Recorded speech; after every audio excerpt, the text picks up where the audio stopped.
যেই মুসলমানদের ঈমানের কন্ডিশন বড় ভয়ঙ্কর জটিল, কিন্তু উনি অনেক নেক কাজ করেন, কল্যাণের কাজ করেন। কল্যাণের কাজে অংশদারিত্ব নেওয়ার কারণে মনে মনে ধারণা করেন আমি পরপারে বেঁচে যাব। আমি তো দ্বীনের জন্য মসজিদ করলাম, মাদ্রাসা করলাম, এতিমখানা করলাম, বৃদ্ধাশ্রম করলাম, আমি অমক করলাম, তমক করলাম। তাদের কাছে আমার ছোট্ট একটা প্রশ্ন ছুড়ে দিলাম, কিয়ামত পর্যন্ত হায়াত যদি পান এই প্রশ্নের উত্তর আমাকে বলে দিয়েন।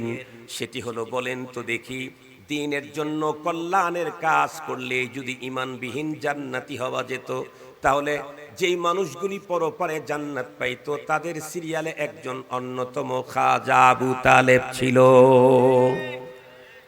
খাজা আবু তালেব কোন ফ্যামিলির লোক? যে ফ্যামিলির একজনকে আল্লাহ পাক রব্বুল আমিন নবীদের নবী বানিয়েছেন। খাজা আবু তালেব কার চাচা?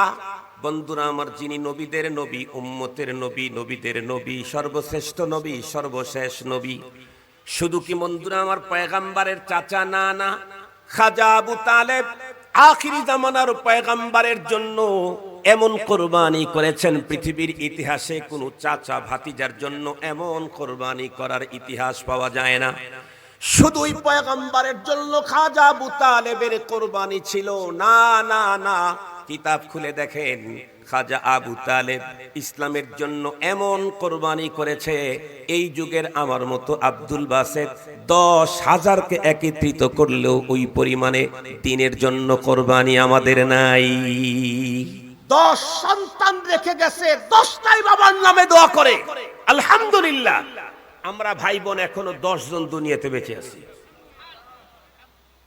আমরা ভাই বোন এখনো 10 জন দুনিয়াতে আল্লাহ তাআলা বাঁচায় রাখছেন। আল্লাহ শুকর, 10 ভাইয়ের 8 ভাইয়ের 8 ভাই আলেম, 2 বোন বিয়ে হয়েছে, তারাও আলেম।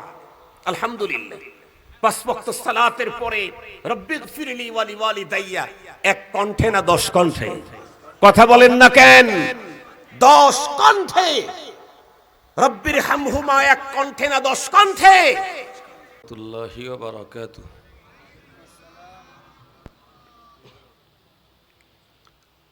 ইন্নাল হামদালিল্লাহ নাহমাদুহু ওয়া নাস্তাঈনুহু ওয়া নাস্তাগফিরুহু ওয়া নু'মিনু বিহি ওয়া নাতাওয়াক্কালু আলাইহি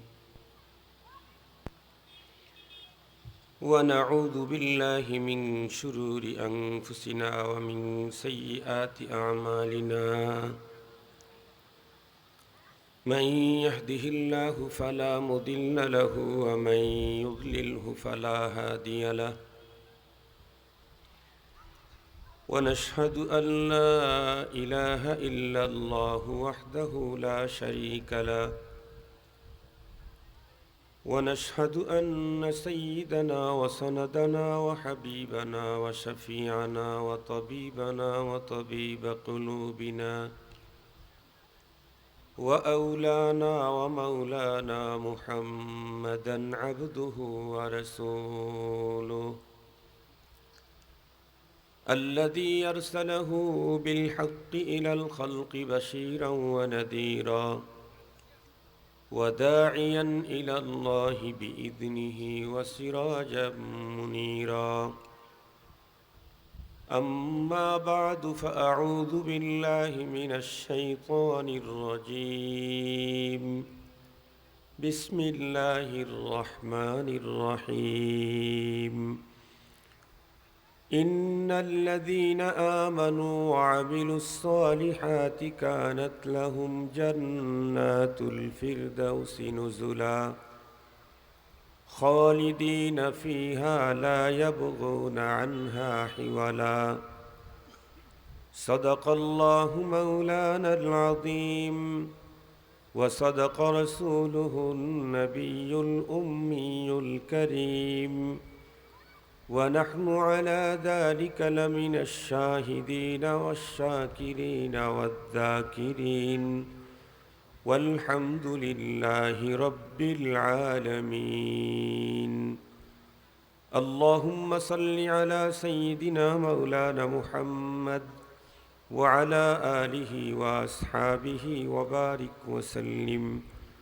اللهم صل على محمد النبي الأمي وعلى آله وسلم تسليما يا رب صل وسلم دائما أبدا على حبيبك خير الخلق كلهم الحمد لله আজ 7 অক্টোবর 2025 ইংরেজি মঙ্গলবার দিবাগত রাত জামিয়া আবু বকর রাদিয়াল্লাহু আল আরাবিয়া রাজশাহীর ইন্তেজামে আয়োজিত সালানা ওয়াজ মাহফিলের সদরে ইজলাস সম্মানিত সভাপতি মুআজ্জাজ হযরত বুজুর্গ উলামায়ে কেরাম, বিভিন্ন দ্বীনি মাদারিস থেকে আগত আজিজ তালাবা, বিভিন্ন অঞ্চল থেকে সমাগত সম্মানিত সুধী, সর্বপ্রথম মহান আল্লাহ পাকের দরবারে আলিশানে লাখো কোটি শুকর যে রব্বে করিম বড় দয়া করে আমাদের হায়াতকে দীর্ঘায়িত করে আজকের এই মুহূর্ত পর্যন্ত সুস্থ সবল রেখে দুনিয়ার শত ব্যস্ততাকে পিছনে ফেলে রেখে দ্বীনের নিসবতে কোরআনে পাকের মুহাব্বতে জান্নাতি আয়োজনে আহলুল্লাহদের মজলিসে নিরাপত্তার সাথে আমাদেরকে হাজিরির তৌফিক দিয়েছেন। সে মহান মহিয়ানের দরবারে আমরা প্রত্যেকেই শুকরগুজার হচ্ছি। জবান খুলে ভক্তি সহকারে মুহাব্বত নিয়ে দিল থেকে আবেগের সাথে উচ্চ কণ্ঠে সকলেই পড়ে নেই আলহামদুলিল্লাহ। সম্মানিত উপস্থিতি, আপনাদের আলহামদুলিল্লাহর আওয়াজে আমার যেন অভিজ্ঞতা থেকে মনে হচ্ছে যে আপনাদের এইখানে অবস্থান করা লম্বা টাইম ইচ্ছে নাই। 2, 4, 5, 10 মিনিট হয়তো দেখবেন যে হুজুরের কণ্ঠ সুর কেমন, যদি মজা লাগে তাহলে থাকবেন, আর যদি সুর কণ্ঠ ভালো না হয় তাহলে ভাগবেন। ভেগে যাওয়ার এহরাম মনে হয় বেঁধেই আপনারা এখানে বসেছেন। আমি তো 27 বছর হয় ওয়াজ করি, 27 বছর দেশে এবং দেশের বাইরে। যে যে কাজ করে সেই কাজের অভিজ্ঞতা তার অনেক বেশি থাকে। সঙ্গত কারণেই আপনারা তো কয়জন শ্রোতা, আমি ঢাকা শহরের 3টা মসজিদে জুমার নামাজ পড়াই। একটা মসজিদে জুমার নামাজের মুসল্লি হলো 12 থেকে 13,000।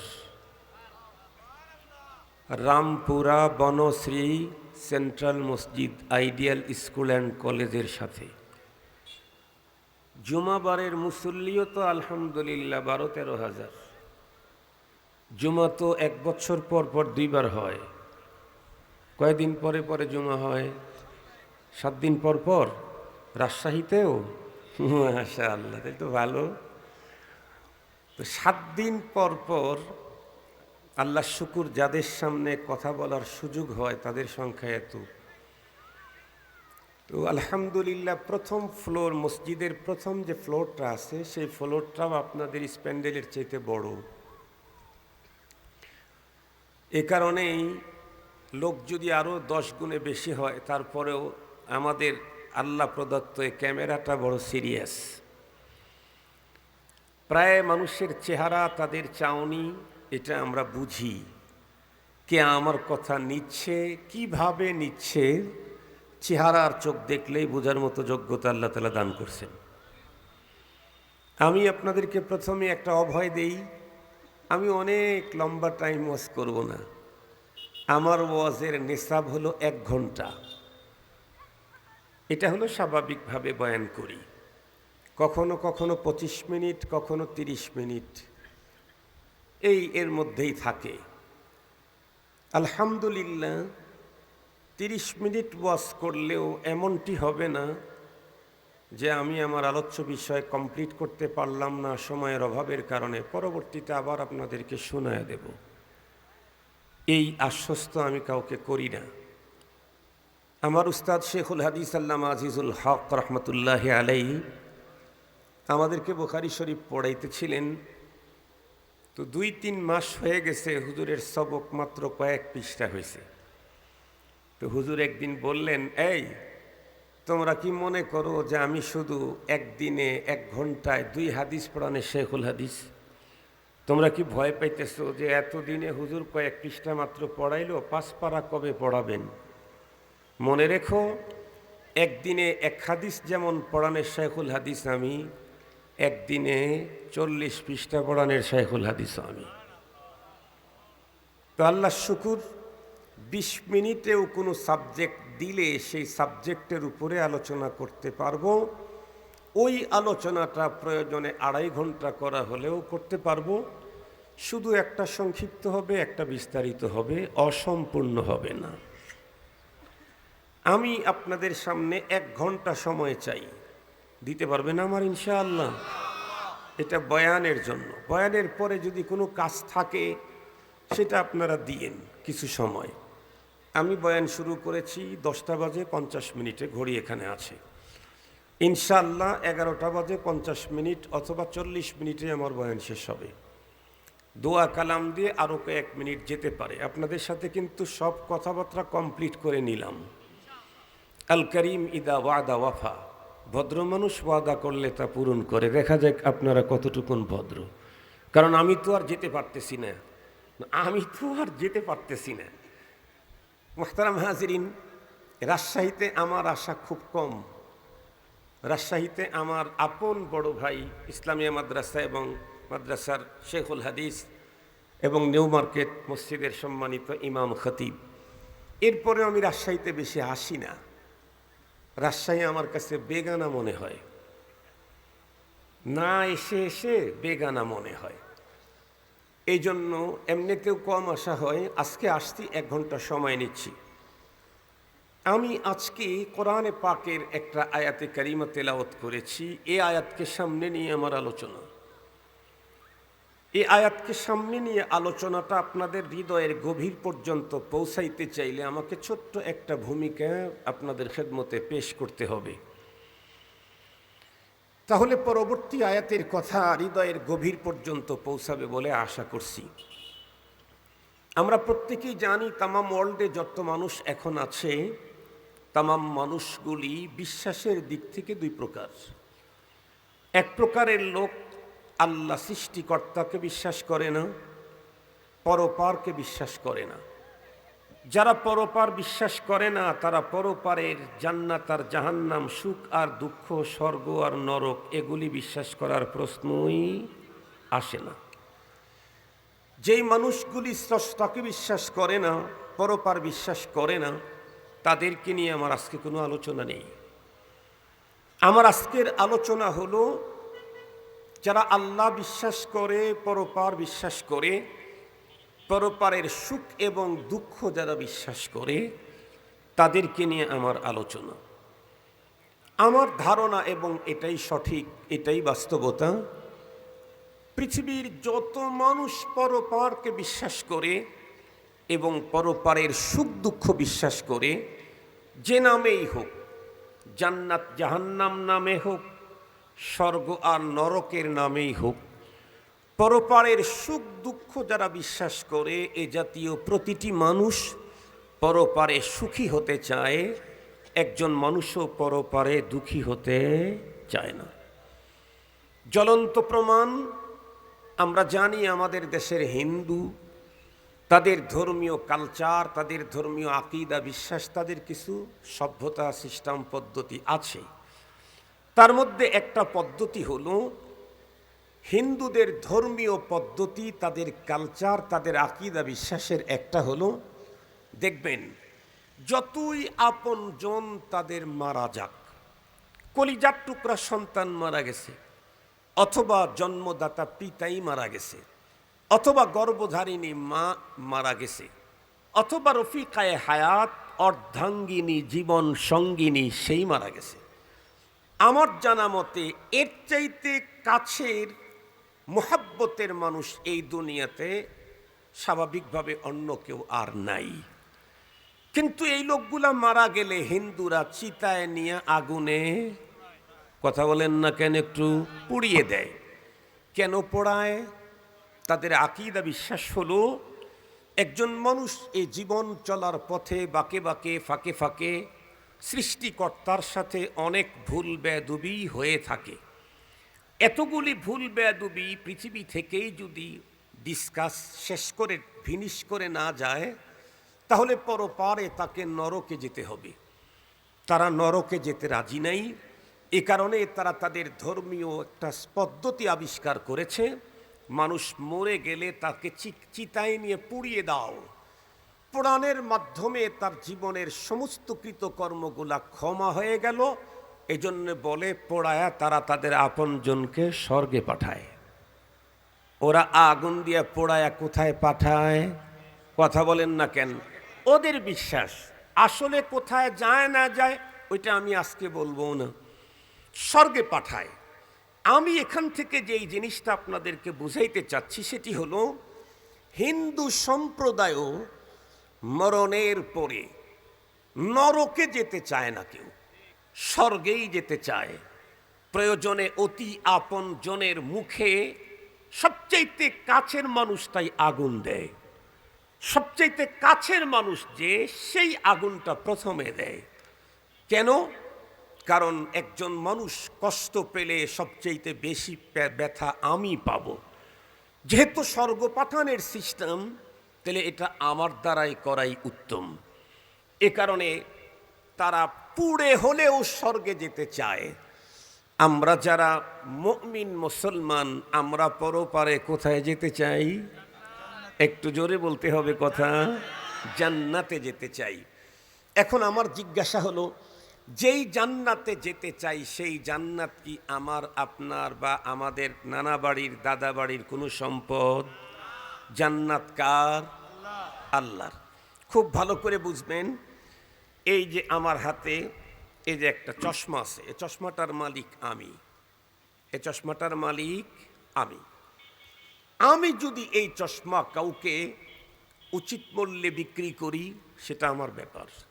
অর্ধেক মূল্যে যদি বিক্রি করি, সেটা আমার ব্যাপার। যদি 4 ভাগের 1 ভাগ টাকায় বিক্রি করে দিই, সেটা আমার ব্যাপার।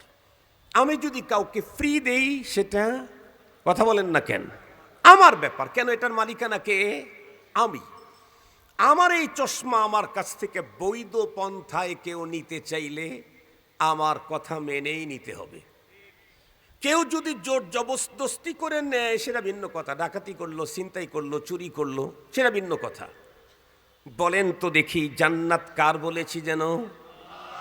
সঙ্গত কারণেই এই জান্নাতের মালিকানা যদি আমরা কেউ নিতে চাই, তাহলে সিস্টেম তো দুইটা।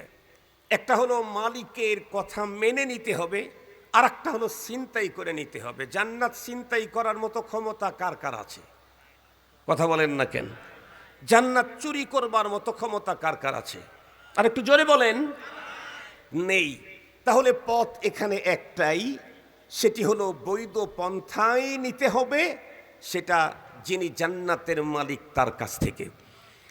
জান্নাত যিনি মালিক, ওই মালিক তার জান্নাতকে কাকে দিবেন, কোন পদ্ধতি দিবেন, এর টোটাল বর্ণনা আল্লাহ তার কোরআনে স্পষ্ট করে জানায়া দিয়েছেন। জান্নাত কাকে দিবেন, জাহান্নাম কাকে দিবেন, কোন পদ্ধতিতে জান্নাত আর জাহান্নামের মালিকানা পাওয়া যায়, এটা কোরআনে হাকিমে স্পষ্ট করে বর্ণনা করে দিয়েছেন। এরপরেও বিষয়টাকে এক্সেস ওয়াজাহাত করার জন্য আল্লাহ তাআলা সর্বশেষ নবী, সর্বশ্রেষ্ঠ নবী জনাবে মুহাম্মদুর রাসূলুল্লাহ সাল্লাল্লাহু আলাইহি ওয়াসাল্লামকে পাঠিয়ে দিয়েছেন। উনি একদম বিস্তারিত দিবালোকের ন্যায় স্পষ্ট করে পৃথিবীর মানুষের সামনে দেখাইয়া দিয়েছেন। এখন আসেন, উনি যা দেখাইছেন, আল্লাহ যা বলেছেন, তার সার সংক্ষেপ কথা হলো, এ পৃথিবীর যত মানুষ মারা যাবে, কতগুলো মানুষ মারা যাবে? তামাম পৃথিবীর অর্ধেক মানুষ তো মারা যাবে নাকি? কথা বলেন। কুল্লু নাফসিন দাইকাতুল মাউত ওয়া ইন্নাকুম তুওয়াফাউনা উজুরাকুম ইয়াওমাল কিয়ামাহ ফামান যুহজিহা আনিন নারি ওয়া উদখিলাল জান্নাতা ফাকাদ ফাজ ওয়ামাল হায়াতুদ দুনিয়া ইল্লা মাতাউল গুরুর। কোরআনে হাকিমের এক আয়াত তেলাওয়াত করলাম। এক আয়াতে আল্লাহ মেসেজ দিয়েছেন 4টা। এক আয়াতে আল্লাহ মেসেজ দিয়েছেন কয়টা? প্রথম মেসেজটা আমার আজকের এখন দরকার। কুল্লু নাফসিন যায়িকাতুল মাউত, প্রতিটি প্রাণীকেই মৃত্যুর স্বাদ গ্রহণ করতে হবে। আল্লাহর এই মেসেজ অবিশ্বাস করার মতো এই পৃথিবীতে একজনও নাই। কথা বলেন, আল্লাহকে অস্বীকার করার লোকের অভাব নাই, কিন্তু আল্লাহর এই মেসেজকে অস্বীকার করবার মতো মানুষ অতীতেও ছিল না, নাস্তিকতার চূড়ান্ত দাপটের এই মুহূর্তেও নাই। কিয়ামত পর্যন্ত আরো কত ইন্টারন্যাশনাল নাস্তিক জন্ম হবে, কিন্তু খোদাই এই মেসেজকে মিথ্যা বলে সাব্যস্ত করার ক্ষমতা কারো হবে না। প্রতিটি মানুষ মরে যাবে, আমরা ডেইলি দেখতেছি, প্রতিদিন দেখতেছি। মরণের পরে কি হবে? আল্লাহ তাআলা কোরআন হাকিমের মধ্যে অন্য জায়গায় বলেন, তোমাদের প্রত্যেককে আমার কাছে রিটার্ন ব্যাগ আসতে হবে। সুম্মা ইলাইনা তুরজাউন, প্রত্যেককে আমার কাছে রিটার্ন ব্যাগ আসতে হবে। সহজ কথা বলি, ময়দানে মাহশর হবে। ময়দানে মাহশরে সমস্ত মানুষের জন্য 3 প্রকারের সিদ্ধান্ত হবে, অর্থাৎ হাসরের ময়দানের সমস্ত মানুষ অথবা তামাম পৃথিবীর মানুষগুলি পরপারে তাদের অবস্থা হবে 3টা। একটা হলো প্রথম চান্সেই জান্নাতে যাবে, আর একটা হলো প্রথম চান্সেই জাহান্নামে যাবে। এই 2 গ্রুপের কোনো গ্রুপ স্ব স্থান থেকে কোনো দিন বের হবে না, বের হতে পারবে না। আর একটা গ্রুপ আছে, প্রথম চান্সে জান্নাতে যাবে, জাহান্নামে যাবে, এরপরে স্বল্পমেয়াদী দীর্ঘমেয়াদী সাজা ভোগের পরে আবার জান্নাতে যাবে। এই টোটাল তামাম পৃথিবীর মানুষ পরপারে কয় গ্রুপ হবে? এই সবকগুলো একটু মনে রাখেন। আপনারা তো সারা জীবন শুধু ওয়াজ শোনেন, দর্শে কোরআন কম শোনেন, তাই না? কোরআনের ক্লাসে কম যান। এই আজকে মনে করেন কোরআন শরীফের সবকে বসছেন, এই সবকটা একটু স্মরণ করেন। এর চাইতে দামি কথা আর পাবেন না, কারণ ডাইরেক্ট আল্লাহর কোরআন থেকেই তো বলা হচ্ছে। আর আল্লাহ বলেছেন, ওয়ামান আহসানু কাওলা মিম্মান দাআ ইলাল্লাহ ওয়া আমিলা সালিহা ওয়া ক্বালা ইন্নানি মিনাল মুসলিমিন। আল্লাহ বলেছেন, তার চাইতে আর অধিক দামি কথা পৃথিবীর কার হবে, যে মানুষকে আল্লাহর দিকে ডাকে। সুবহানাল্লাহ বলবেন কি? আরো কথা বলেছেন, তো মানুষ 3 প্রকার হবে। প্রথম চান্সেই জান্নাতে যাবে, প্রথম চান্সে জাহান্নামে যাবে। এই 2 গ্রুপের কোনোটা তার নিজ নিজ জায়গা থেকে বেরোইতে পারবে না বা বের হতে চাবে না। আর একটা গ্রুপ হবে হলো প্রথম চান্সে জাহান্নামে যাবে, দীর্ঘমেয়াদ স্বল্পমেয়াদী সাজাভোগের পর আবার জান্নাতে যাবে। এখন আমি জিজ্ঞাসা করতে চাই, আমরা কোন গ্রুপে থাকতে ইচ্ছুক? প্রথম গ্রুপে, মানে প্রথম চান্সেই জান্নাতে। মাশাআল্লাহ, প্রথম চান্সেই যারা জান্নাতে যাবে, জান্নাতি হতে চায়, আল্লাহ পাক তাদের জন্য ফর্মুলা বয়ান করেছেন কোরআন শরীফে 2টা। কয়টা? 2টা। একটা হলো লং কোর্স আর একটা হলো শর্ট কোর্স। লং কোর্সের কথা বর্ণনা আছে সূরা আসরে। কাজ হলো সেখানে 4টা। ইল্লাল্লাযীনা আমানু ওয়া আমিলুস সালিহাতি ওয়া তাওয়াসাউ বিল হাক্কি ওয়া তাওয়াসাউ বিস সবর। আমাদের দেশে এখন লং কোর্সটাকে মানুষ বেশি নিতে চায় না।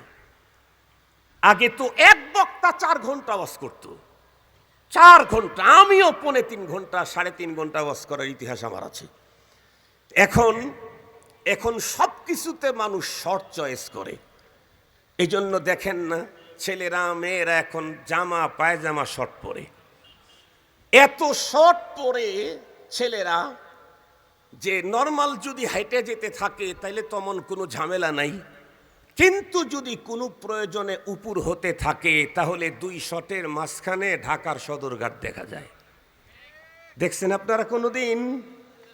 এত শর্ট পরে, সব কিছুতেই শর্ট। ধর্মের ব্যাপারেও মানুষ এখন শর্ট চয়েস করে।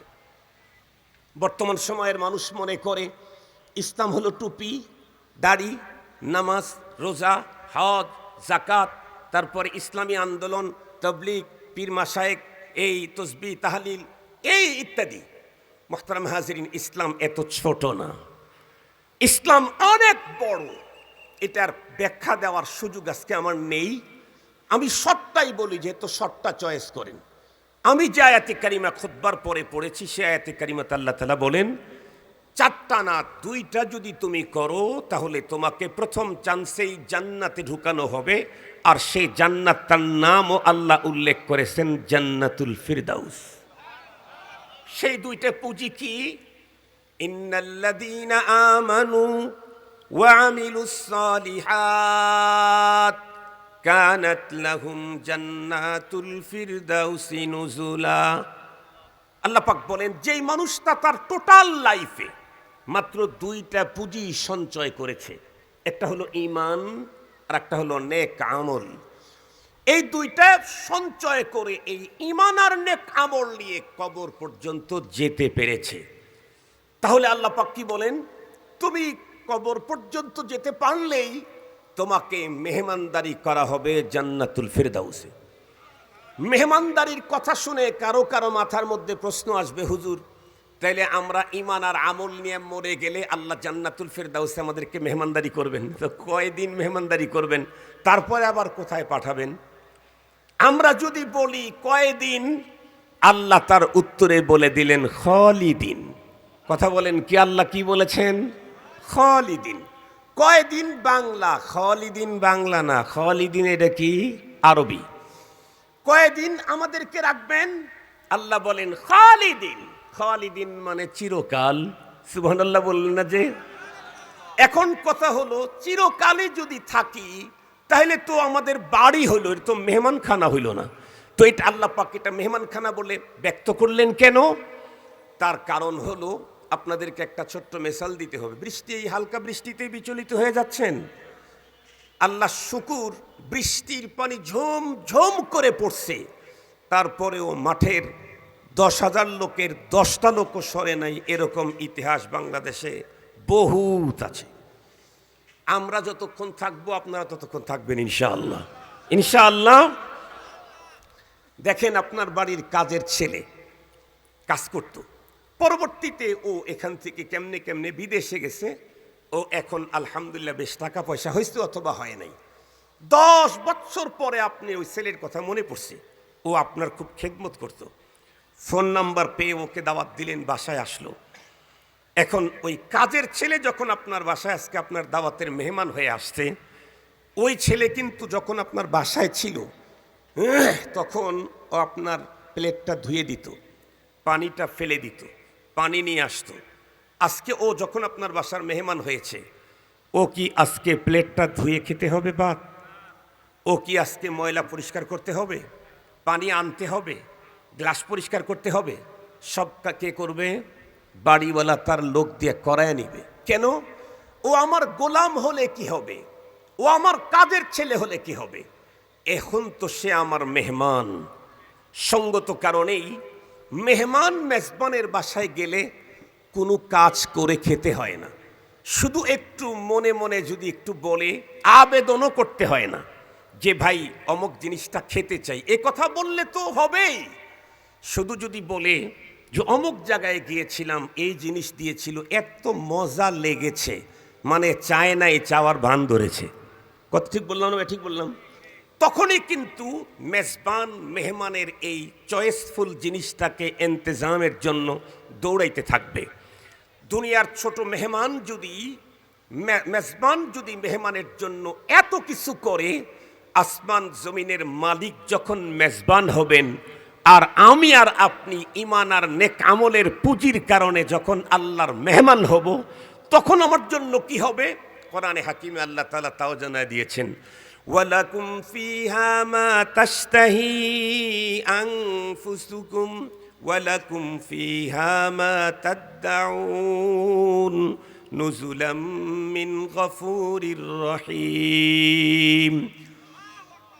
দুনিয়াতে তো উন্নত হোটেলে গেলে, হোটেলের ওইখানে 5 স্টার 7 স্টার হোটেলের ভিতরে গেলে ওইখানে খাবারের মেনু দেওয়া থাকে, হাতের পাশেই রিসিভার থাকে, আপনি শুধু ইয়ে করলে টিপলেই লোক চলে আসে খাদেম, কি চাই, অমুকতা চাই, অমুকতা চাই, অমুকতা চাই। এটা হলো দুনিয়ার 5 স্টার। জান্নাতের সিস্টেম হলো কেউ যদি জান্নাতে ঢুকে কোনো কিছু চায় সেটা তো দেওয়া হবেই হবে, তার অন্তরের ভিতরে শুধু উদয় হয়েছে, এখনো মুখ দিয়ে ফ্লাশ করে নাই, সেটাও তার পূরণ করে দেওয়া হবে। আমার একটা মজার কথা মনে পড়ে গেল, বলি একটু মজার কথা। হাকিমুল উম্মত মুজাদ্দিদুল মিল্লাত শাহ আশরাফ আলী থানভী রহমতুল্লাহ আলাই উনি একদিন বয়ান করতেছিলেন যে জান্নাতে তোমাদের যা চাবে তাই দেওয়া হবে, তুমি মুখ দিয়ে বললে তো দিবেই। ওই লোক ছিল সিরিয়াস হোক্কাখোর। হোক্কা চেনেন নাকি আপনারা?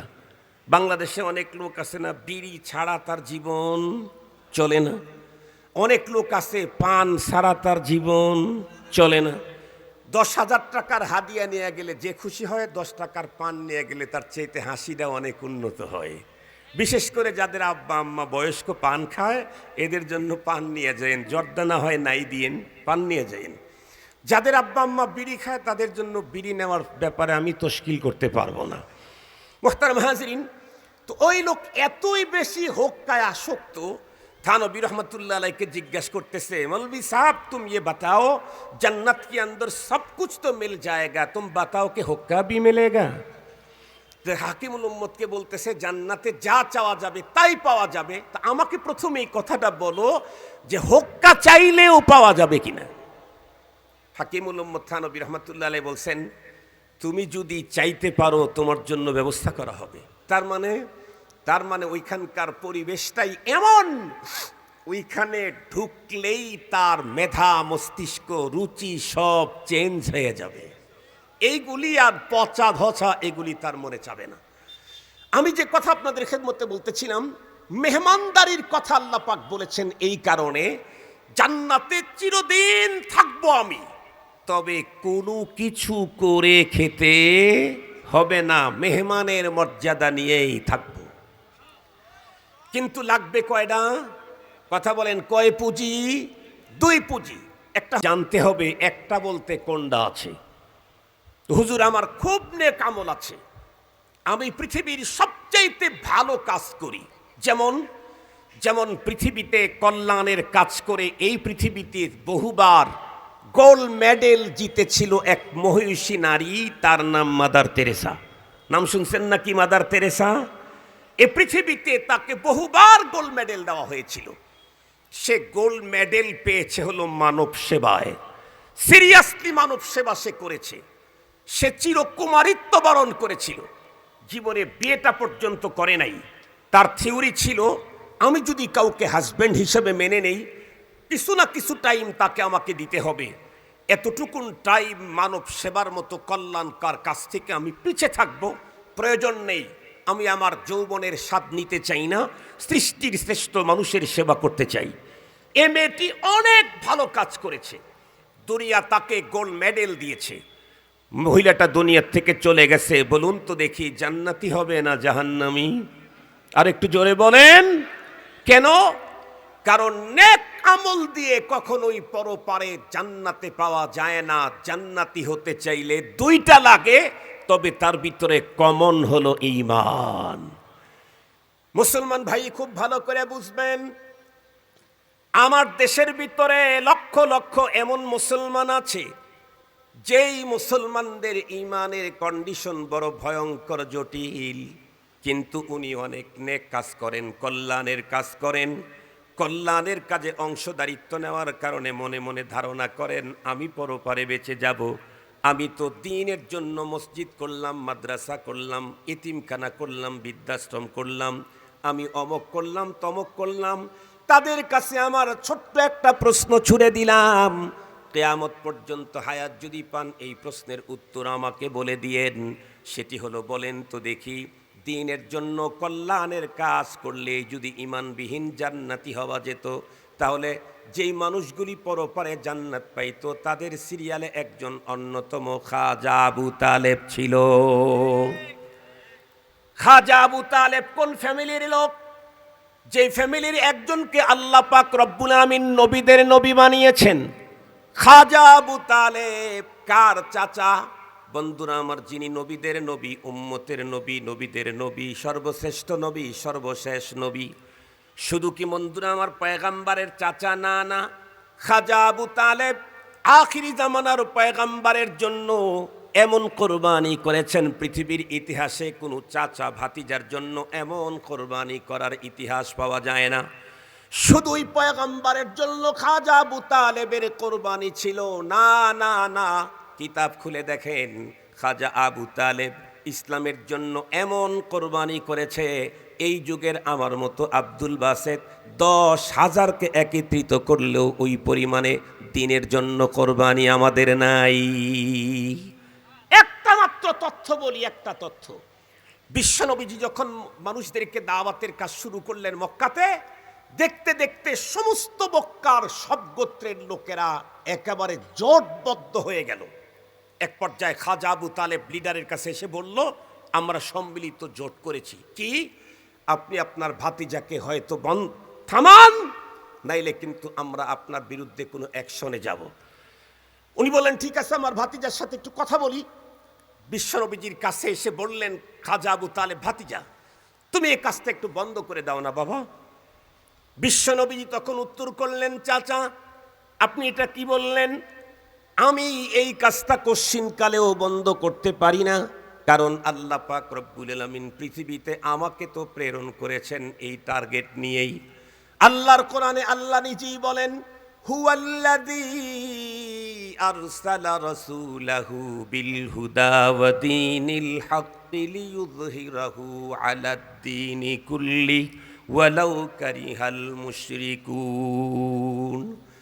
তিনি তো ওই রব যিনি তার রসুল পৃথিবীতে প্রেরণ করেছেন দ্বীনে হক দিয়ে। রসুলের কাজ হলো সকল ভ্রান্ত দ্বীনের উপরে দ্বীনে হককে বিজয়ী করবে। সুতরাং এটা আমার কাজ।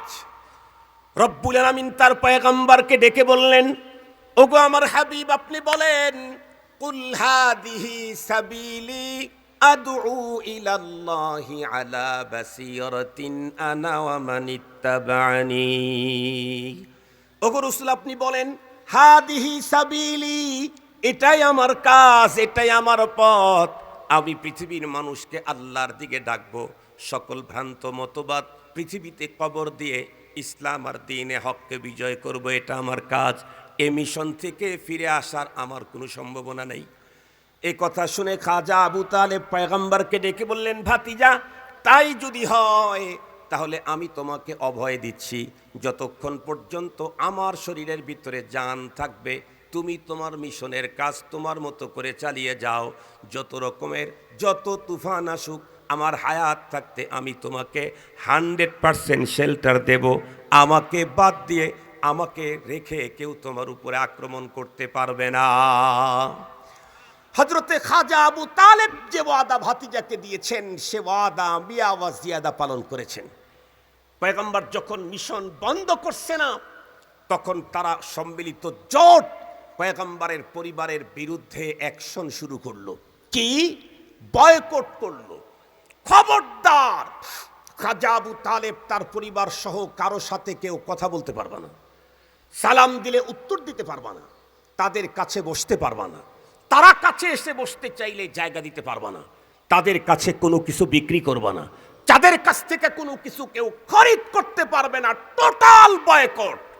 3 বছর পর্যন্ত লম্বা টাইম পুরা আরবের সমস্ত গোত্র থেকে বিচ্ছিন্ন জীবন যাপন করতে পয়গম্বর এবং তার চাচা গাছের পাতা খেয়েছেন। তবুও খাজা আবু তালেব পয়গম্বরের দ্বীনের এই মিশন বন্ধ করার জন্য প্রেসার ক্রিয়েট করেন নাই। আমি আর আপনি ইসলামের এসাতের জন্য এতটুকুন করেছি, আমার মতো 10,000 আব্দুল বাসেতকে একত্রিত করলেও তা হবে না। কিন্তু বলুন, এত উন্নত কাজ যিনি করলেন, সেই মানুষটা ঈমান ছাড়া দুনিয়ার থেকে চলে গেছেন, এখন কি জান্নাতি না জাহান্নামী? আর একটু জোরে বলেন, আর একটু জোরে বলেন। তাহলে আমি খুব ভালো করে জিজ্ঞাসা করতে চাই, আমরা যারা উন্নত ভালো কাজ করে, কি কল্যাণের কাজ করে, নেকির কাজ করে, ইমানের ব্যাপারে বেখবর হয়ে মনে মনে ভেবে আছি, মসজিদ বানাইলাম, মাদ্রাসা বানাইলাম, খানকা বানাইলাম, কিন্তু ইমানের খবর রাখলাম না। এই মাদ্রাসা মসজিদ আর এইগুলি বানানের দ্বারায় পরপারে জান্নাতি হওয়ার কোনো সুযোগ আছে ইমান ছাড়া? আর একটু জোরে বলেন। খাজা আবু তালেব তো বিশ্বনবীজির চাচা, তার ইমান না থাকার কারণে তার যদি পরপারে মুক্তি না হয়, আমি আর আপনি কার চাচা?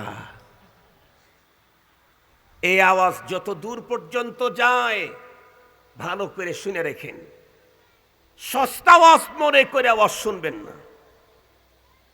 এদেশের লক্ষ মানুষ এমন আছে নিজে মনে করতেছে মুমিন, কিন্তু আসলে তার ঈমান ভঙ্গ হয়ে গেছে অনেক আগেই, ওর খবরই নেই।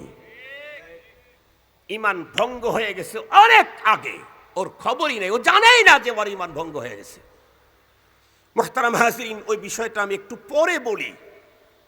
আমি যেই কথা আপনাদের খেদমতে বলতে চাচ্ছি সেটি হলো, একজন মানুষ পরপারে যদি জান্নাতি হতে চায় প্রথম চান্সেই, তাহলে তার জন্য কয় পুঁজি লাগে? দুইটা, ঈমান এবং নেক আমল। কারো যদি দুইটা নাই, একটা আছে, জিজ্ঞাসা করলাম কোনটা আছে কোনটা নাই, তো উত্তর আসলো যে ওর কাছে নেক আমল আছে, ঈমান নাই। তাহলে এই লোক জিন্দিগিতে কোনোদিন জান্নাতি হওয়ার কোনো সুযোগ, তার জন্য কোনো পয়গম্বর শাফাত আর সুপারিশ করার কোনো সুযোগ নেই। ঈমানহীন কবরে গেলে নেক আমল মাদার তেরেসাকে যদি হার মানায়, খাজা আবু তালেবের চাইতেও যদি উন্নত নেক আমল দুনিয়াতে করে যায়, কিন্তু ঈমান যদি ভঙ্গ হইয়া যায়, তাহলে এই লোকটা পরপারে জান্নাতে যাবে না তো যাবে না, জান্নাতের ঘ্রাণও জীবনে পাবে না। মুসলমান ভাইরা আমার খুব ভালো করে বুঝবেন, আর একজন মানুষের কাছে শুধুমাত্র কেবলমাত্র একটা আছে আর একটা নাই, সেটা হলো তার কাছে ঈমান আছে কিন্তু নেকামল নাই। নেকামল নাই তো নাই কেমন নাই বলে জিন্দিগির একটা নেকামল পর্যন্ত তার নাই, তবে ঈমান তার কাছে আছে। ওই ঈমান নেকামল ছাড়া ঈমান থাকতে পারে? হ্যাঁ হ্যাঁ থাকতে পারে। বন্ধুরা আমার, ঈমানটা তার শক্তিশালী হয় না, ঈমান দুর্বল হয়। একজন মানুষ যদি দুর্বল ঈমান নিয়েও কবর পর্যন্ত যেতে পারে, দুর্বল ঈমান নিয়েও যদি কবর পর্যন্ত যেতে পারে, তাহলে এই লোকটা দুনিয়াতে অপরাধের সঙ্গে সম্পৃক্ত থাকার কারণে পরপারে স্বল্পমেয়াদী দীর্ঘমেয়াদী কোনো বন্ধুরা আমার সাজাভোগের পরে আল্লাহ পাকের জান্নাতে যাবেই যাবে। অথবা দুনিয়া থেকে যখন চলে গিয়েছিল সেই লোকটার আমল নামায় প্রচুর গুনাহ ছিল, একেবারে অল্প নেকি ছিল, কিন্তু দুনিয়া থেকে যখন চলে গেছে তখন পয়গম্বরের ঘোষিত তিনটা অপশনের কোনো একটা অপশন রেখে গেছে। এই জাতীয় অপশনের মাধ্যমে কিয়ামত পর্যন্ত তার আমল নামায় বন্ধুরা আমার গুনাহ মাপের ব্যবস্থা চলতেছিল, নেকি অ্যাড হতেছিল। এমনটি যদি হয় তাহলে যাওয়ার সময় গুনাহ নিয়ে গেছে, নেকি শর্ট নিয়ে গেলে কি হবে? বন্ধুরা আমার, পয়গম্বরের বাতানো তরিকায় নেকি পৌঁছার কারণে এই লোকটাও বন্ধুরা আমার ডাইরেক্ট আল্লাহর জান্নাতি হয়ে যেতে পারে। সহজ করে বুঝাবার জন্য একটা মিসাল দেই। ধরেন আমাদের দেশের কোনো একজন নওজোয়ান, ঈমানের তার কোনো ঘাটতি নাই, কিন্তু বন্ধুরা আমার নেক আমল খুব বেশি করতে পারে নাই। কেন? কারণ সে এখন নওজোয়ান। কিতাবের ভিতরে আসছে আশ-শাবাব জুনুন, জওয়ানি হলো এক প্রকারের পাগলামি। এই সময়ের ভিতরে মানুষের নেকির চাইতে বন্ধুরা আমার গুনাহ বেশি হয়ে যায়। এ কারণেই তো আল্লাহর পয়গম্বর হাদিসের মধ্যে বর্ণনা করেছেন, আল্লাহ পাকের আরশের নিচে যাদেরকে জায়গা করে দিবেন তাদের ভিতরে এক শ্রেণী ওই সমস্ত জওয়ান যাদের জওয়ানিতেও গুনার চাইতেন বন্ধুরা আমার নেকি কম হয় নাই। জওয়ানিতেও যাদের গুনার চাইতে নেকি কম হয় নাই, তার মানে নেকি অনেক হয়েছে। এক কাউল এটাও, আল্লাহ পাক তাদেরকেও পরপারে ডেকে তার আরশের নিচে জায়গা করে দিবেন। বলতেছিলাম ওই যুবক গুনাহ হয়ে গেছে কারণ যৌবন, রক্তের গরম যৌবনের বাহার। এরপরে বন্ধুরা আমার পরপারের তেমন কোনো নেকি করে যেতে পারে নাই। 24 বছর ধরেন বয়স, একদম টাটকা জওয়ান, শরীর টরিফ সব কিছু টাইট, কিন্তু হঠাৎ করে আল্লাহ না করুক পথ যে চলতেছিল, অ্যাক্সিডেন্টে বন্ধুরা আমার স্পট ডেট হয়ে গেল। তার মানে পরপরের কমপ্লিট পুঁজি করে নিয়ে যেতে পারে নাই, কিন্তু ওর ঈমান আছে। এখন অনেক গুনাহ নিয়ে গেছে, অনেক নেকি শর্ট, কিন্তু ওর দুনিয়াতে যদি 3 পদ্ধতির কোনো একটা পদ্ধতি, কোনো অপশন চালু করে রেখে গিয়ে থাকে, আল্লাহর পয়গম্বর বলেন ইদা মাতাল ইনসানু ইনকাতা আনহু আমালুহু ইল্লা মিন সালাস। মানুষ যখন মরে যায় তার সকল কর্মের দরজা বন্ধ হয়, কিন্তু 3টা দরজা চালু থাকে। তার ভিতরে একটা হলো ইল্লা মিন সাদাকাতিন জারিয়া। লোকটা যখন মরে গেল, তার আগে মাদ্রাসার একটা ভবন করে দুনিয়া থেকে চলে গেছে, মসজিদ একটা করে দিয়ে দুনিয়া থেকে চলে গেছে। বন্ধুরা আমার, লোকজনের যাতায়াতের রাস্তা একটা তো তৈরি করে দুনিয়া থেকে চলে গেছে, যাত্রী ছাউনি একটা নিজের টাকা দিয়ে বানিয়ে দুনিয়া থেকে চলে গেছে। এই জাতীয় সদকায়ে জারিয়া যদি করে যায়, এই লোকটা দুনিয়ার থেকে চলে গেল। ধরেন একটা মসজিদ বানিয়েছে, প্রতি ওয়াক্তের ভিতরে 200 মুসল্লি নামাজ পড়ে, 200 মুসল্লি সম্মিলিত যেই পরিমাণে নেকি পায়, যার অর্থায়নে মসজিদ নির্মিত, আল্লাহ তার আমল নামায় ওই পরিমাণে নেকি দিয়ে দেয়। অথবা বন্ধুরা আমার, 24 বছরের একজন হাফেজে কোরআন 24 বছরেই 200 হাফেজ বানিয়ে চলে গেছে দুনিয়া থেকে, নেকি তেমন একটা নিয়ে যেতে পারে নাই, কিন্তু তার রেখে যাওয়া বন্ধুরা আমার ছাত্রগুলি 200টা মাদ্রাসার ভিতরে এখন পড়াইতেছে। প্রত্যেক দিন যতটুকুন পড়ে 200-র আমল নামায় যেই পরিমাণে নেকি হয়, সম্মিলিত ওই পরিমাণে নেকি আল্লাহ ওই ওস্তাদের আমল নামায় দিয়ে দেয়। এভাবে 50 বছর পর্যন্ত চলতে থাকলে নেকি কম নিয়ে গিয়েছিল, কিন্তু প্রতিদিন তার নেকির অ্যাকাউন্টে নেকি জমতে জমতে এখন অনেক নেকি জমে গেছে। পরপারে আল্লাহর বিচারের আদালতে তার জন্য নিরঙ্কুশ জান্নাতের ফয়সালা হয়ে যেতে পারে। 22 বছর বয়স একটা ছেলে রেখে গিয়েছিল, 5 বছর। মৃত্যুর সময় বলে গেল স্ত্রীকে, আমি তো মনে হয় বাঁচবো না, আমার ছেলেটাকে তুমি আলেম বানাইও। ছেলেটা সত্যি আলেম হয়েছে। এখন ছেলে প্রতিদিন 5 ওয়াক্ত নামাজের পরে দোয়া করে, রব্বানা গফির লানা ওয়ালি ওয়ালিদাইনা ওয়ালি উস্তাদিনা ওয়ালি শাইখিনা ওয়ালি মাশাইখিনা। আয় আল্লাহ, তুমি আমাকে মাফ করো, আমার আব্বা আম্মারে মাফ করো। এরপরে ছেলেটা যখন হাত উঠায় তখন দোয়া করে, রব্বির হামহুমা কামা রব্বায়ানি সগীরা। আল্লাহ, আমার আব্বা আম্মাকে ওই দয়া দেও যেই দয়া দিয়ে তারা আমাদেরকে ছোটবেলায় লালন করেছে। আমি জিজ্ঞাসা করতে চাই, এই যে দোয়াগুলি, এগুলি কি আমরা নিজেরা কোথা থেকে পেয়েছি নাকি আল্লাহ দিয়ে দিয়েছেন? আল্লাহই তো শব্দগুলি আমাদেরকে শিখায়া দিয়েছেন, রব্বির হামহুমা কামা রব্বায়ানি সগীরা। যেই শব্দ আল্লাহ নিজে চয়ন করে আমাদেরকে শিখায়া দিয়ে বললেন, তোমরা তোমাদের পিতামাতার জন্য তাদের অবর্তমানে এইটা দিয়ে দোয়া করবে।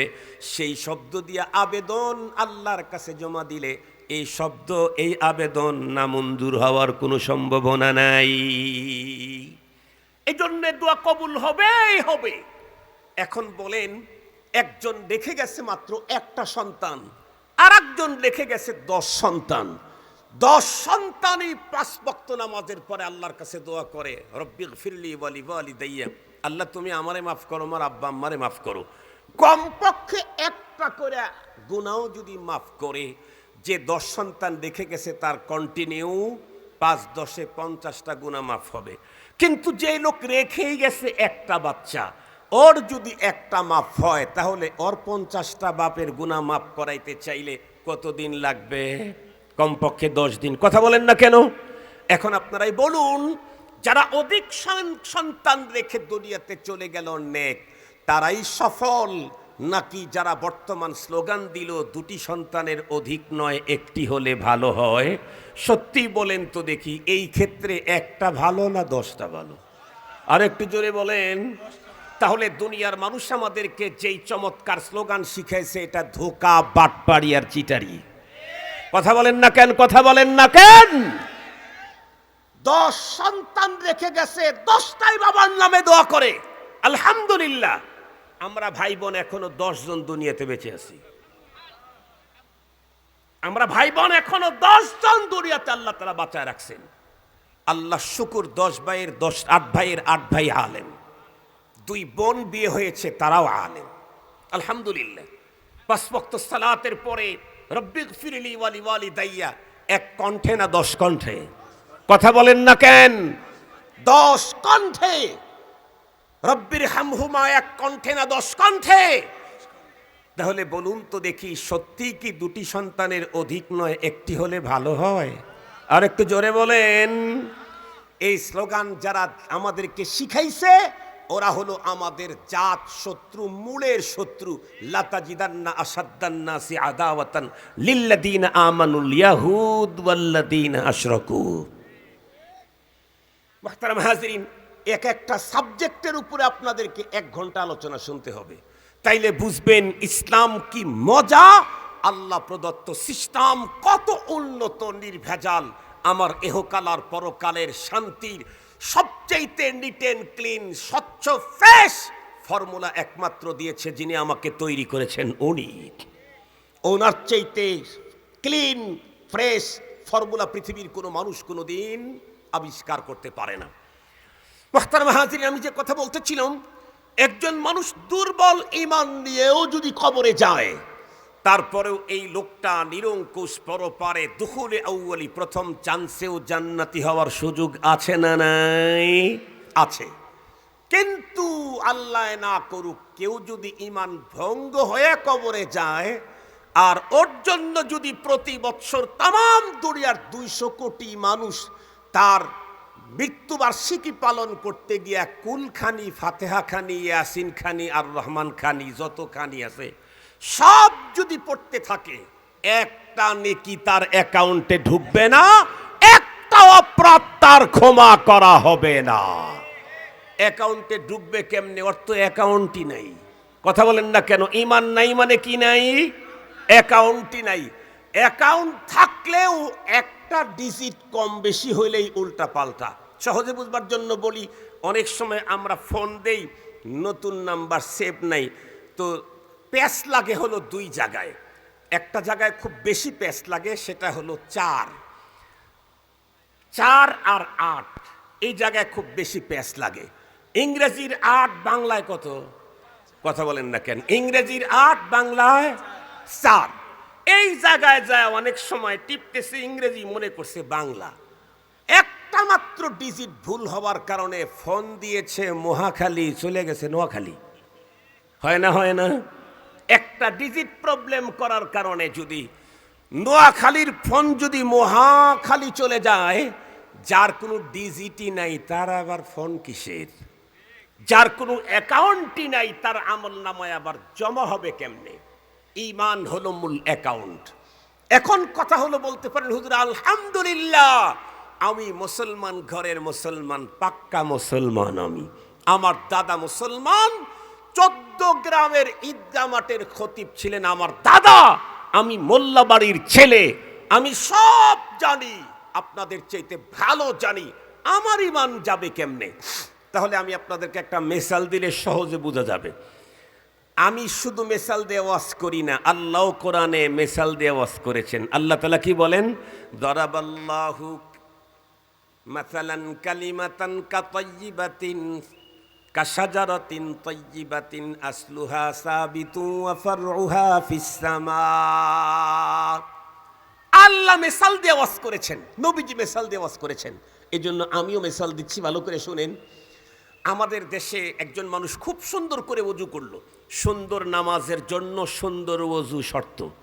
যার ওযু অসুন্দর তার নামাজ কোনোদিন সুন্দর হতে পারে না। আরবিতে বলা হয় ইসবাগে ওযু। পরিপূর্ণ ওযু একজন মানুষ করলো, তাই বলে কি জমজমের পানি দিয়ে ওযু করলো? এর চেয়ে শ্রেষ্ঠ পানি তো আর পৃথিবীতে নাই। জমজমের পানি দিয়া মক্কা নগরে থাইকা সবচেয়ে সুন্দরভাবে ওযু করলো, একেবারে মালা বুদ্দার যত মাসলা আছে সব মাইনে ওযু করছে। তারপরে মানে কি এই ওযু দিয়েই কিয়ামত পর্যন্ত চলবে? চলবে না? কয়দিন চলবে? 2-3 দিন? তাও না। কতক্ষণ? ওযু ভাঙ্গে না যতক্ষণ। কথা বলেন না কেন? ওযু ভাঙ্গে না। ওযু করার পরে যদি ভেঙ্গে যায় তাহলে আর চলবে না। 3 দিন পর্যন্ত থাকলে 3 দিন পর্যন্ত চলবে, 40 দিন থাকলে 40 দিন চলবে। তাহলে বোঝা গেল ওযু যতই উন্নত পানি দেয়, উন্নত মানের ওযু করুক, এটা কখনো কখনো ভেঙ্গে যায়, কারণ ওযু ভঙ্গের কারণ আছে। আচ্ছা, নামাজ শুরু করলেন আপনি, নামাজের ভিতরে 3 প্রকারের মাসআলা, 13টা ফরজ, 14টা ওয়াজিব, 51টা সুন্নত। কয় প্রকারের মাসআলা? 3 প্রকার, ফরজ, ওয়াজিব, সুন্নত। এ সবগুলি মিলে হলো পরিপূর্ণ নামাজ। এখন আপনি আসেন, 13 ওয়াজিব আমি মেনেছি, 14 ওয়াজিবও আমি মেনেছি, 51টা সুন্নতের মোটামুটি 48টা মানা হয়ে গেছে। তার মানে আমি এখন একেবারে শেষ বৈঠকে আসি, আত্তাহিয়াতু যা পড়া লাগে সব শেষ, মাত্র ভাব নিচ্ছি এখন সালাম ফিরাবো, তার 10 মিনিট আগে শরীরের নির্ধারিত কোনো জায়গা দিয়ে বাতাস বের হয়ে গেছে। সব জায়গার বাতাসে নামাজ ভাঙ্গে না। কি কথা বলেন না কেন? সব জায়গায় বাতাস বেরোলে কি নামাজ ভাঙ্গে? নাক দিয়ে মুখ দিয়ে বাতাস বের হলে নামাজ ভাঙ্গে? মেয়েদের আরো একটা জায়গা আছে যেখান দিয়ে বাতাস বের হলে নামাজ ভাঙ্গে না। কিন্তু পুরুষের, এটা মেয়েদেরও আছে পুরুষেরও আছে, এক জায়গায় এমন আছে যেই জায়গা দিয়ে মেয়ে হোক আর পুরুষ হোক বাতাস বেরোলে নামাজ। আরে ভাই কথা বলেন না কেন? আপনাদের এলাকায় কি ছোটখাটো আস্তে আস্তে নর্মাল টর্মাল বাতাস বেরোলে নামাজ ভাঙ্গে না? নামাজ ভাঙ্গে? আচ্ছা ঠিক আছে, আমি ওইটাই বুঝাইতে চাইতেছি, ওই শব্দটা বলতে চাইতেছি না। মুহতারাম হাজিরিন, এত কিছু করলো, 13 ফরজ, 14 ওয়াজিব, 48-49টা নফল সুন্নত সব কমপ্লিট। সালাম ফিরানের আগে বাতাস বের হয়ে গেছে, তাহলে নামাজ তো আছে না ভেঙে গেছে? না একটু দুর্বল হয়েছে? কথা বলেন, ভেঙেই গেছে। তাহলে এখন গোটা চারিক সৌসেদা দিলেই তো ঠিক হয়ে যাবে। তাও হবে না, 4-5টা সৌসেদা দিলে হবে না। কেন? ভেঙে গেছে। কথা বলেন, কি হয়েছে? যতদূর পর্যন্ত মাইকের আওয়াজ যায় ভালো করে বুঝবেন। অজু করলে যেমন অজু ভঙ্গের কারণ আছে, নামাজ শুরু করলে যেমন নামাজ ভঙ্গের কারণ আছে। ছোট্টবেলায় ঈমান এনেছি, বড় হওয়ার পরে ঈমানটাকে ক্লিয়ার করছি, সুন্দর করছি, মনে রাখতে হবে মৃত্যু পর্যন্ত নামাজ ও ঈমান ভঙ্গের কারণও আছে। ঈমান ভঙ্গের কারণ নাই? আর একটু জোরে বলেন, আছে না নাই? ঈমান ভঙ্গের কারণ অতীতের সময় এগুলাতে কম দেখা যেত, কিন্তু দিন যত গড়াইতেছে ততই বন্ধুরা আমার ঈমান ভঙ্গের কারণ বাংলাদেশের ভিতরে অ্যাভেলেবেল দেখা যাচ্ছে। কিছু ঈমান ভঙ্গের কারণ এমন আছে যা বললে এখনই এক গ্রুপ দাঁড়ায়া যাবেন, হুজুর বক্তব্য বন্ধ করেন, দলিল দেন, অমক দেন, তমক দেন। এটা হলো বাঙালির যতগুলা বন্ধুরা আমার সুন্দর চরিত্র আছে তার মধ্যে অন্যতম সুন্দর চরিত্র বাঙালি। এদেশের মানুষগুলি বিগত সময়ে দেখলাম তামাম দুনিয়াতে কোভিড-19 প্রাদুর্ভাবের কারণে তামাম দুনিয়ার অর্থনীতি সিরিয়াসলি বন্ধুরা আমার ধ্বংসের দ্বার প্রান্তে পৌঁছে গিয়েছিল। এরপরেও বন্ধুরা আমার বিশ্ব স্বাস্থ্য সংস্থা আমাদেরকে যেই নিয়মগুলি বলেছিল যে কোভিড-19 এসে গেছে, হোম কোয়ারেন্টাইন করতে হবে, মাস্ক পরতে হবে, এরপরে হাত ধোয়ার কর্মসূচি, এরপরে বন্ধুরা আমার পিপি, এরপরে আবার অমক তমক আরও কত কিছু, সবগুলোই আমরা মেনে নিলাম। বাজারে যাবে না মেনে নিলাম। মসজিদের কাতার একটা বাদ দিয়ে একজন গ্যাপ রেখে তাও মেনে নিলাম। বন্ধুরা আমার কোনো একজন স্বাস্থ্য বিজ্ঞানীর বিরুদ্ধে আওয়াজ করলাম না। কিন্তু আমার বাংলাদেশে আমি নিজের চোখে দেখেছি এদেশের ধর্মীয় বন্ধুরা আমার, বিজ্ঞ বিচক্ষণ বন্ধুরা আমার, পণ্ডিতেরা যখন আমাদেরকে বলে তোমাদের ঈমান তো ঠিক আছে, কিন্তু এখন ঈমান ভঙ্গের এই জার আমাদের দেশের ভিতরে দেখা দিচ্ছে, এইটা করলে ঈমান ভেঙ্গে যায়, ওইটা করলে ঈমান ভেঙ্গে যায়। এ কথা বলার সঙ্গে সঙ্গে বক্তার দাঁত ভাঙ্গার জন্য রাত দেরি হইয়া যায়। অথচ স্বাস্থ্যের ব্যাপারে যা ফর্মুলা দিয়েছে বিশ্ব স্বাস্থ্য সংস্থা সব সত্য প্রমাণ করতে পারে নাই। কথা বলেন না কেন? সব সত্য প্রমাণ করতে পেরেছিল? পারে নাই। আমি তো আগেই বলেছি, আমি একটা কেন্দ্রীয় ঢাকা শহরের একাধিক মসজিদে জুমার নামাজ পড়াই। সবচেয়ে বেশি মুসল্লি হলো বনশ্রীতে। সেইখানে কেন্দ্রীয় মসজিদ, মুসল্লিগুলাও কেন্দ্রীয়, সাবেক মন্ত্রী, সচিব, এমপি, আইজি, ডিআইজি, অমুক তমুক, কত কিছু। কোভিড-19 সময় আপনারা লক্ষ্য করে দেখেছেন, কোভিড-19 ব্যাপারে সবচাইতে বেশি ভয়ে থাকতো 2 শ্রেণীর মানুষ, বেশি টাকাওয়ালা আর বড় পাওয়ারওয়ালা। ঠিক বললাম না? ঠিক বললাম? ভয় করে নাই 2 শ্রেণীর মানুষ, এক নাম্বার এলেমওয়ালা, আর এক নাম্বার হলো টাকা পয়সা ছাড়া সাধারণ লোকেরা। এরা আর কোভিড-19কে ভয় পায় নাই। মুহতারাম হাজিরিন, প্রথমেই বলা হলো হুজুর এক কাতার বাদ দিয়ে দিয়ে লোক দাঁড়াতে হবে। কেন? কেন এটা ফতুয়া আসছে অমুক জায়গা থেকে। আমি তো একটু রেগেই গেলাম। আমি বললাম, আপনি কি মনে করছেন আমাকে এখানে যে খতিব হিসেবে রাখছেন, তার মানে কি ও তারাই শুধু ফতুয়া জানে আর আমরা কি? আমরা কি? আমরা গোড়ার ঘাস কেটে এখানে আসছি। স্পষ্ট বক্তব্য দিয়েছিলাম, তামাম দুনিয়া যদি আমার সামনে বলে যে একজনের থেকে আর একজন কোভিডের জার্ম আক্রমণ করে, আমি জিন্দেগিতে তা বিশ্বাস করব না। আমার রসুল বলেছেন, লা আদওয়া ওয়ালা তিয়ারাতা ওয়ালা হাম্মা ওয়ালা সাফারা ওয়ালা দাওআ ফিল ইসলাম। আমার রসুল বলেছেন। বাংলাদেশের ফেমাস একজন আলেমের সাথে আমার ডিবেট হয়েছে এই ব্যাপারটা নিয়ে। আমি স্পষ্ট বলে দিয়েছি যে আমার সামনেও যদি কেউ দেখায়, কিন্তু সেই কথা যদি আমার পয়গম্বরের থিওরির উল্টা হয়, আমি আমার চোখকে মিথ্যা বলবো, পয়গম্বরের তথ্যকে আমি অবাস্তব বিশ্বাস করি না। আমি বলবো যে আমার চোখ ভুল দেখতেছে। শেষ পর্যন্ত তাই তো প্রমাণিত হলো। একজন থেকে আর একজনকে কোভিড কি ধরেছে?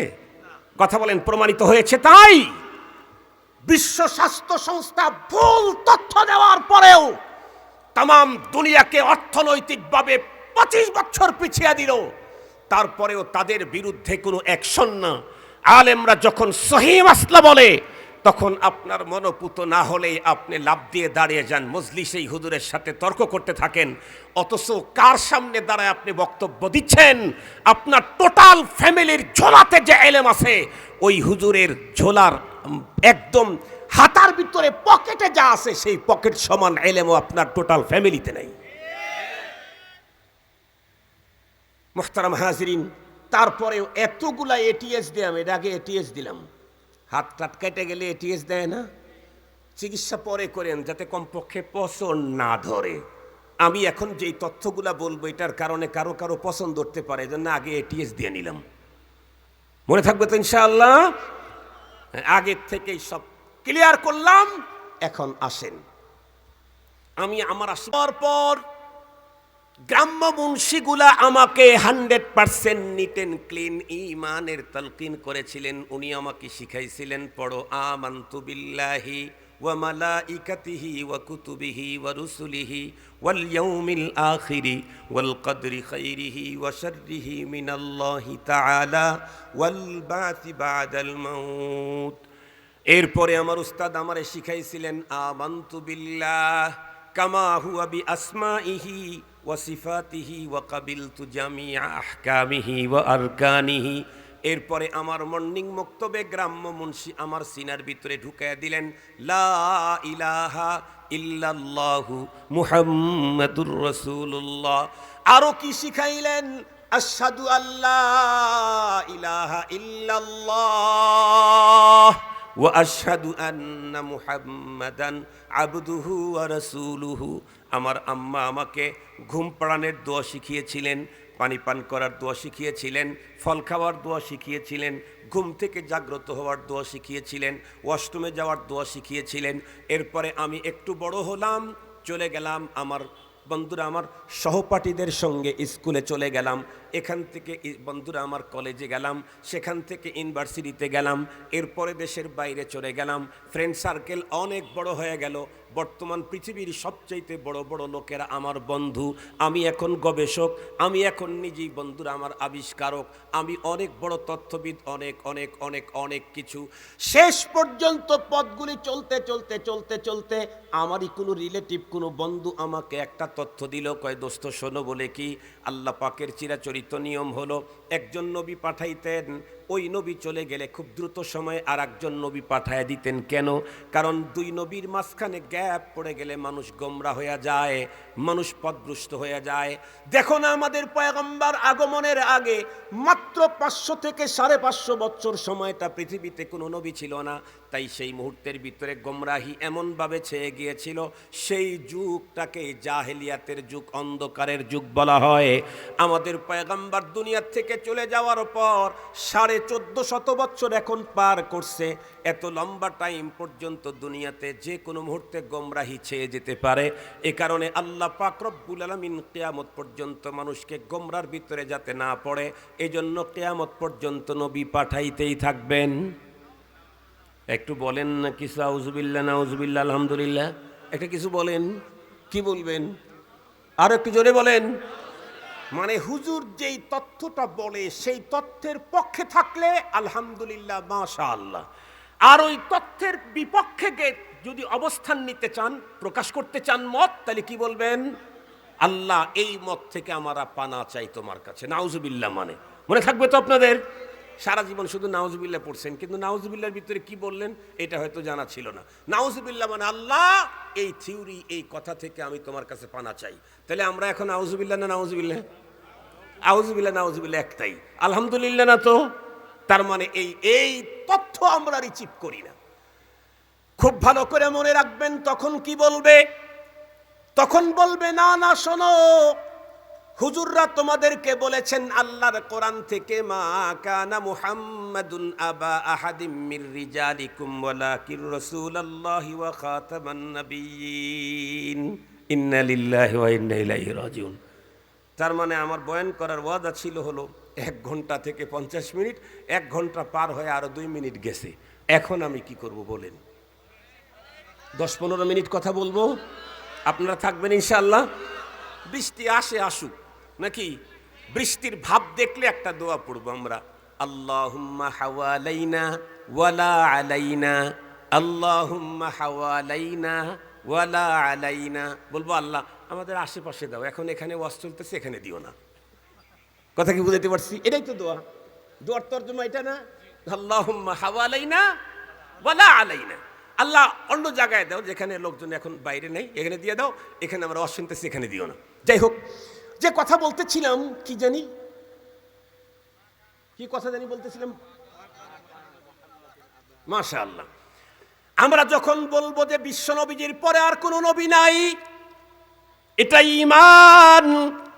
আমার পয়গম্বরের পরে আরো কোনো নবী আগমন করতে পারে, এই বন্ধুরা আমার বিশ্বাস কোনো মানুষের ভিতরে ঢুকে গেলে সে কাফের হয়ে যায়, ঈমান ভঙ্গ হয়ে যায়। তখন ওই বন্ধুরা আমার চালাক লোক, ওই চালাকের বাচ্চারা তখন বলবে, আরে শোনো, আমরাও কোরআনের ওই আয়াতের সাথে একমত, মুহাম্মাদুর রাসূলুল্লাহ হলেন সর্বশ্রেষ্ঠ নবী, সর্বশেষ নবী। তবে আল্লাহ পাকের চিরাচরিত নিয়ম অনুযায়ী নবী দুনিয়া থেকে চলে গেলে, লম্বা টাইম অ্যাবসেন্ট থাকলে মানুষ গোমরা হইয়া যায়। এই গোমরাহি থেকে বাঁচাবার জন্য আল্লাহ কিয়ামত পর্যন্ত কিছু সহযোগী নবী পাঠায়া দিবে। আর একটু জোরে বলেন। ওরা নাম দিবে জিল্লি নবী, কখনো বলবে ছায়া নবী, কখনো বলবে সহকারী নবী, কখনো বলবে বন্ধুরা আমার সহযোগী নবী, অ্যাসিস্ট্যান্ট পয়গম্বর, অ্যাসোসিয়েট পয়গম্বর, নানা কথা বলবে।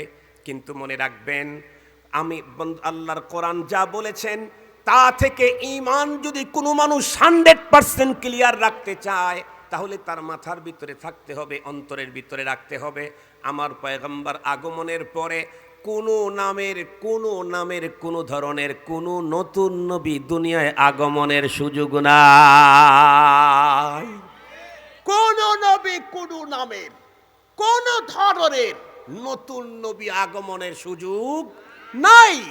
মুহতারাম হাজিরিন, আমার দেশে এখন অনেক মানুষকে জিল্লি নবী, ছায়া নবী, সহযোগী নবী আসতে পারে, এই কথা বলে নতুন নতুন আকীদা তাদের অন্তরের ভিতরে ঢুকানো হচ্ছে। সে নামাজ পড়ে, রোজা রাখে, হজ করে, যাকাত দেয়, ইসলামী স্থাপনা গড়ে, ও জানে না, মনে করছে ঠিক তো, আল্লাহর ধারাই তো এমন, আমি এটা করছি। এজন্য মনে রাখবেন, কিয়ামত পর্যন্ত যত নবী আগমন করবেন, কারো একটার উপরে আকীদা যদি কারো আসে, তাহলে সে কি? আর একটু জোরে বলেন, সে কি? বর্তমান বাংলাদেশে এই যে জার্ম আছে, বর্তমান সময়ের বড় একটা জার্ম নাম হলো কাদিয়ানির জার্ম। এজন্য উলামায়ে কেরামের, তাম পৃথিবীর উলামায়ে কেরামের ঐক্যমতের ফতুয়া, কাফের কাফের কাদিয়ানি। আবার বলেন, কাফের কাফের কাদিয়ানি। ও যত বড়ই হোক কাফের, যত বড় খানদানেরই হোক কাফের। আবু লাহাবের চাইতে বড় খানদানের মানুষ পৃথিবীতে আর নাই। আবু লাহাবের চাইতে বড় খানদানের মানুষ পৃথিবীতে নাই।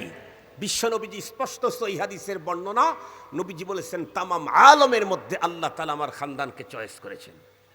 মুহতারাম হাজরিন, আর একটা কি, আরো কিছু জার্মান কথা বলবো কি, আগেই কিন্তু এটিএস দিয়েছি, ঝামেলা জানি করেন না, এমনি আসতে চাই না, ঝামেলা করলে কিন্তু আর জীবনে পাইব না। সেটা হলো আপনি ইসলাম মানেন, শরিয়া মানেন, সব মানেন, গবেষণা করতে করতে করতে করতে করতে করতে বর্তমান হাল চাল, দুনিয়ার অবস্থা, রাজনৈতিক অবস্থা, প্রতিবেশীদের অবস্থা, কাঁটাতারের ওপারের অবস্থা, সব কিছু মাথার ভিতরে নিয়ে আপনি যদি বলেন ইসলামী শরিয়া আমি ব্যক্তিগত জীবনে মানি, আমার ফ্যামিলি জীবনে মানি, সামাজিক জীবনেও মানি, রাষ্ট্রীয় জীবনে ইসলাম শরিয়া মানি না, তাহলে তার ঈমান দুর্বল না বঙ্গ? আর একটু জোরে বলেন। ঈমান যদি ভঙ্গ হয়, সেই লোক মরণের পরে কারে দিয়া দোয়া করলে নেকি আমল নামায় যাবে? কথা বলেন না কেন? মুসলমান ভাইরা রে আমার, এই রকমের হাজার রকমের জার্ম আছে। শুধু তাই নয়, কেবলমাত্র শুধুমাত্র বন্ধুরা আমার, আগামী দিনে দেশের ক্ষমতায় যাওয়ার আশায় যদি কেউ নিজেদের এবাদতখানা বাদ দিয়ে অন্য কারো এবাদতখানায় ঢোকে, দুইকা যদি তাদের মতো করেই পূর্ণাম দিতে থাকে, আর যাই থাকুক আর যাক না কেন, তার ঈমান থাকার সম্ভাবনা নাই। বন্ধুরা আমার, পৃথিবীর ভিতরে যত নবী এসেছিলেন, সব নবীদের ইসলামের বন্ধুরা আমার শরীয়ত এক রকমের ছিল না। এক পয়গম্বরের সময় কাপড়ে যদি ময়লা লাগতো, নাপাকি লাগতো, তাহলে ওইটা নিয়েই নামাজ কালাম চলতো। আর এক পয়গম্বরের সময় যদি কাপড়ে নাপাকি লাগতো, ওইটুক কেটে ফেলে দেওয়া ছাড়া কোনো উপায় ছিল না। আমার পয়গম্বরের সময় ওইটা নিয়েও নামাজ চলবে না, আবার বন্ধুরা আমার কেটেও ফেলে দিতে হবে না। আমাদেরটা হলো বন্ধুরা আমার বাইনাল ইফরাত ওয়াত তাফরিত মুতাদিল। আমাদের ধর্ম হলো এতেদাল, বাইনাল ইফরাত ওয়াত তাফরিত, বাড়াবাড়ি নেই, ছাড়াছাড়ি নেই, মাঝখানে। সেটা হলো এই কাপড়টাকে পবিত্র করলেই তুমি নামাজ পড়তে পারবা। তাহলে কাপড় পবিত্র করা ব্যাপারে তিন নবীর কাছে বন্ধুরা আমার শরীয়ত তিন রকমের থাকলেও তামাম পৃথিবীতে একজন নবী এমন দেখাইতে পারবেন না যেই নবী দুনিয়াতে এসেছিলেন আর কখনোই কোনো মূর্তির পক্ষে কোনো পূর্ণাম দেখাইছে। একটা শব্দ কোন নবী আদম আলাইহিস সালাম থেকে শুরু করে মুহাম্মদুর রাসূল সাল্লাল্লাহু আলাইহি ওয়াসাল্লাম পর্যন্ত একজন নবীও মূর্তির পক্ষে, প্রতিমার পক্ষে, শিরকের পক্ষে একটা শব্দ জীবনে ব্যবহার করে নাই। আমি যদি ব্যবহার করি আর যাই হই, ইসলামের উপরে সঠিকভাবে আমি নাই। এখন আবার দ্বিতীয়বার বৃষ্টির আক্রমণ, তার মানে বৃষ্টি বলতেছে হুজুর আপনার টাইম দিয়েছি আর 10 মিনিট বাড়ায়া দিয়েছি, এখন আপনি বন্ধ করে দেন, আমি এখনই মোনাজাত করে দেব। একটু তার আগে এখানে একটা দ্বীনি মাদ্রাসা আছে, এই মাদ্রাসাটা নতুন প্রতিষ্ঠিত মনে হয় না, খুব বেশি দিন হয় নাই। মাদ্রাসার প্রতি